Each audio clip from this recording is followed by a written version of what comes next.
여행할 수 있다라고 하는 것은 대단한 재산을 가지고 있다는 거지. 우리나라도 그렇잖아.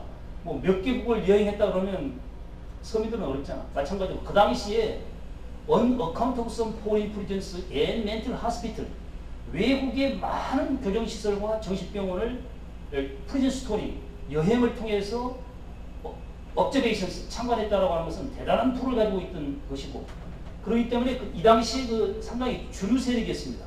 주류 세력이었고, 뭐 이렇게 꼭 얘기를 하자면 어떤 보수 쪽의 사람이라면 호이로바 하는 진보 쪽의 학자로 이렇게 볼 수 있죠. 대부분 학자들도 이렇게 우리 범죄학에 성장한 학자들이 이렇게 구분이 됩니다. 이렇게 자세히 보면 베카리아는 이제 최초의 사형 폐지론자죠. 베카리아 그대로 쓰면 베카리아. 호이르바 하는 이 사람은 이제 베카리아는 범죄와 형벌이었었죠. 사형 폐지론이죠. 근데 이걸 이제 최초로 한 것이죠. 사형 폐지론. 이 포에르바 하는 최초로 형사 정책이라고 하는 말을 했고, 존 화드는 최초로 독고제를 주장했습니다. 지금 보는 베카리아는 최초로 사형 폐지론을 주장했습니다. 이 독고제. 지금도 우리나라의 교정시설은 형집행법상 독고제를 원칙으로 하고 있습니다. 예외적으로 홍보 수용을 하고 있거든요. 그러나 이제 이 독고제는 국가의 부담이 많이 가거든요. 1인 1실이기 때문에 이런 단점이 있습니다. 홍고제도 단점이 있겠죠. 보통 3인 이상 한 방에 들어가게 되면 이제 홍고 수용이다 이렇게 얘기하는데, 홍고 수용은 사적 감정을 침해할 수 있어요. 그 다음에 상해나 폭행 같은 인신범죄가 많이 일어나고, 홍고제. 그러니까 이 독고제와 홍고제는 뭐 어느 것이 좋다 나쁘다 이렇게 얘기할 수 없고, 사안별로 구분해서 독고제의 좋은 점도 있고 홍고제의 좋은 점도 있다. 독고제의 좋은 점은 곧 홍고제의 단점으로 나타날 수 있겠지. 독고제는 특히 우리나라의 경제사범이랄지 화이트 칼라 범들, 유명한 정치인들은 대부분 독고 수용을 시킵니다. 그분들은. 그 다음에 이제 일반 자범 중에서도 이제 전 매스컴을 장식한 신창원 범죄를 이런 사람들, 이런 사람들도 이제 독고 수용을 시키는 경우가 있죠. 분류를 해서 교도관들이 그걸 분류를 합니다. 이 사람은 홍보를 시킬 것인가, 독고를 시킬 것인가 이렇게 분류를 해서. 그러나 대부분 홍보 수용합니다. 왜 홍보 수용하냐? 국가의 부담이 많이 들어가거든. 독고제가 또 좋은 점이 있지만 국가의 부담이 많이 들어가기 때문에 모든 수용자들을 이 독고 수용하지 않고, 형집행법상으로서는 독고 수용을 원칙으로 하고 있지만 실무에 가서는 대부분 홍보 수용입니다. 극소수의 수용자들만이 이 독고 수용을 하거든요. 근데 독고 수용이 뭐 이렇게 좋다 나쁘다 얘기할 수는 없어요. 독고 수용의 단점은 뭐냐 그러면 사회성 훈련에 적합하지 않고, 독고 수용을 오래 하게 되면 이 정신질환을 초래할 수가 있거든요. 이런 단점이 있습니다. 그럼에도 이제 이 존 호와드는 독고 수용의 순기능을 강조하고, 혼고 수용의 폐해를 직접 눈으로 목도하면서 이 독고제를 가장 가열차게 최초로 주장했던 사람이 바로 이 존 호와드라고 하는 거 기억해 주셔야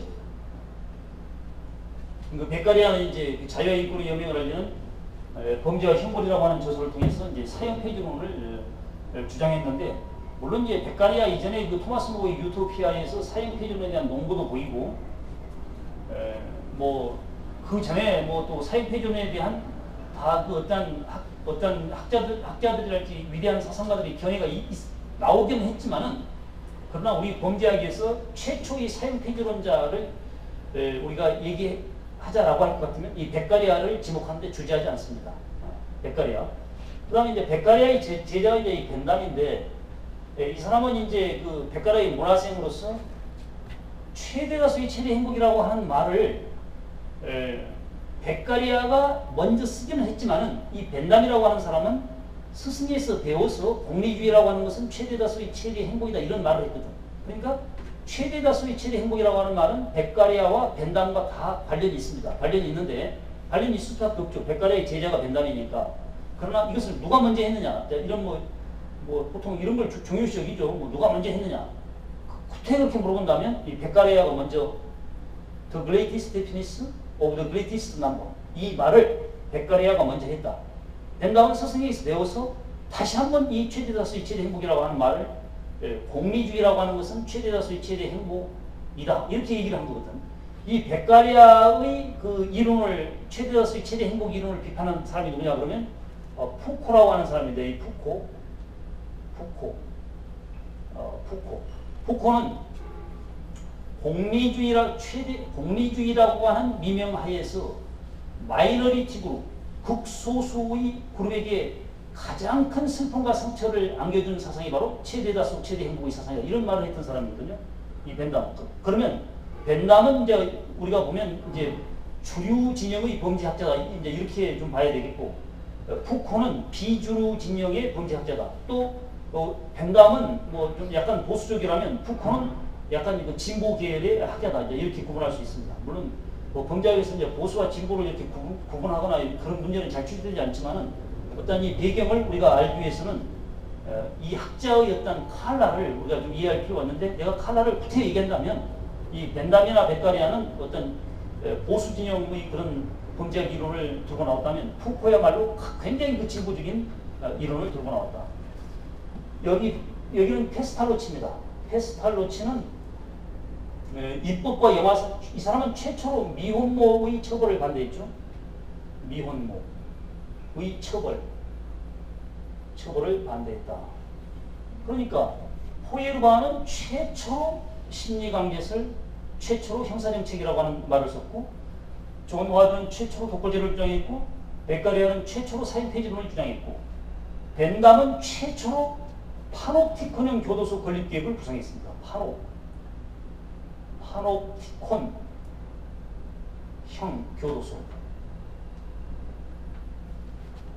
교도소 건립 계획을 구상했는데, 벤담의 생전에는 원형 교도소의 건립을 보지 못하고 벤담의 후계자에 의해서 원형 교도소가 건립이 됩니다. 외국의 교도소는 파놉티콘형이 많아. 그 다음에 페스탈로치는 최초로 미혼모의 처벌을 반대했습니다. 그 당시에 미혼모를 처벌했었나 봐, 국가에서. 그래서 미혼모를 처벌하지 말자. 지금은 오히려 미혼모를, 지금은 어떻습니까?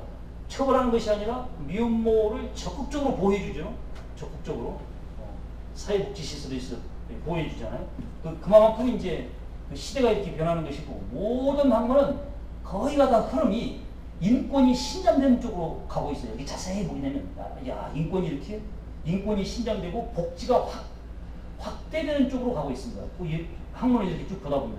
그러니까 만약에 반인권 침해적이고 복지가 축소되는 쪽으로 가게 되면 그것은 시대에 역행하고 있구나. 이것을 좀 감지를 해야 돼요. 학문의 흐름이 그렇습니다. 복지가 확대되는 쪽으로 가고 있어요. 확대. 물론 그렇다고 해서 복지가 무한정 막 그렇게 보편적 복지가 이게 어떤 예산 없이 확대가 되는 것도 이제 물론 바람직하지 않지. 복지가 확대될 때는 어떤 예산이 확보된 상태에서 어떤 국가의 어떤 재정 상태를 감안해서 이제 확대가 돼야 되지.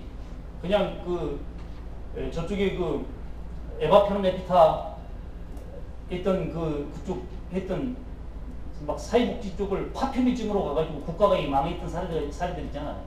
그런 건 바람직하지 않고 복지가 확대돼야 되는데, 복지가 확대되더라도 국가의 재정 상태를 감안하면서 아무튼 확대되는 쪽으로 가는 것이 그것이 그 세계적인 추세다. 그러나 지나친 복지 확대는 또 우리가 경계를 해야 됩니다. 지나치게. 그래서 보면 또 그 부작용이 유럽에서 나타나고 있잖아. 그러나 그 부작용이 그렇게 많이 나타나지는 않습니다. 그 부작용이 나타났다고 해서 그 부작용을 침소봉대해서 복지 정책을 제한하려고 하는, 또는 복지 정책을 축소하려고 하는 시도는 그것 또한 또 경계해야 됩니다. 그래서 이 균형 감각이 굉장히 중요해요. 이제 공부를 하다 보면. 그래서 공부를 이렇게 쭉 하다 보면 어떤 논리 진영이 한쪽으로 이렇게 휩쓸리질 않지. 양 감각을 가지고 접근하기 때문에. 우리가 학문을 하는 목적은 또 바로 그거예요. 어느 한쪽에 침치지 않는 중도 중용의 세계로 가기 위한 것이 또 학문의 또 목적일 수도 있다 하는 거죠. 그러면 이제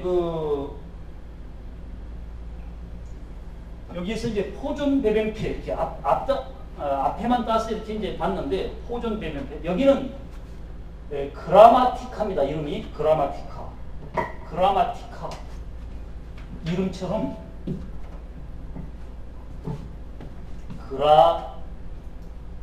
마티카, 여기는 앙셀입니다. 앙셀. 근데 이 두 분은 사회방위론자, 신사회방위론자, 방위론자인데, 이쪽은 극단론입니다. 이론이 극단적입니다. 극단적. 여기는 온건적입니다. 온건론이에요. 그래서 그라마티카의 주장은 이 사람의 이름처럼 그라마틱하고 극단적이어서 배척이 됩니다. 많은 학자들이 그 지지를 받지를 못해요. 어느 정도로 그라마틱하고 어느 정도로 극단적인 이론을 이 사람이 치고 나냐 그러면 당시에 이미 형법의 전면 폐지를 주장했습니다. 형법의 전면 폐지. 대단하죠? 굉장히 과격하죠? 그래서 그 당시에 이 지지를 받지 못했죠. 근데 이 앙셀이라고 하는 사람은 상당히 온건론적인 이론을 주장해서 당시에 그 많은 지지를 받았습니다. 그래서 그라마티카의 이론은 지지를 받지 못하고 앙셀의 이론이 지지를 받게 됩니다. 채택이 됩니다. 이제 이것을 기억해 주시고, 그러면 흙의 살리라는 이제 이 흙은 훔볼트입니다. 훔볼트. 살은 샬다니아고, 라는 살리라지, 살리라. 흙의 살리라. 리는 리스트, 리프만입니다. 리프만. 라는 란자예요. 란자. 그럼 이 흙의 살리라 이 그룹을 우리는 교육형 론자 그룹이라 이렇게 합니다. 교육형 론자 그룹.